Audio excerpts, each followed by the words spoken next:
Okay, this is just going to be a real quick Tidbit Tuesday, an update on last week's video or a prelude to this week's video. Last week I talked about using these little volt amp meters to measure the voltage and the currents going out, and it turns out that's not going to work. So I'm going to be using two voltmeters, one for the 5 volts, one for the 12 volts. And the reason for it is the way you measure current normally is you would interrupt the supply to a device and put your meter into so that the supply going to the device goes through the meter. Well, it turns out these inexpensive little meters work by measuring the return, the neutral, the common line coming back.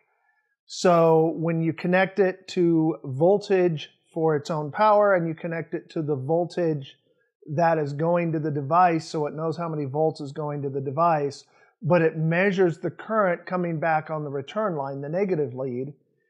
And so that doesn't work because both the Commodore 64 and the Meanwell supply, what they do is they have 3 voltages, 5 volts, 12 volts, and negative 12 volts coming off of the Meanwell, but a single common coming back.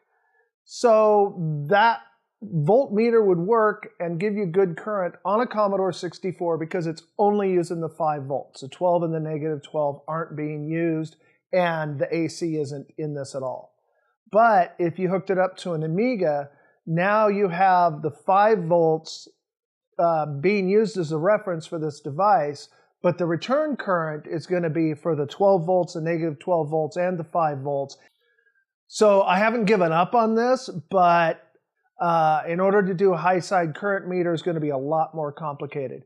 But in the meantime, it's just going to be voltages because I wanted to get this out quickly, and this is a long-term project. Adding the current measurement is probably going to require a custom IC or a current measuring IC feeding into an Arduino, which is driving a display. So not a real quick project.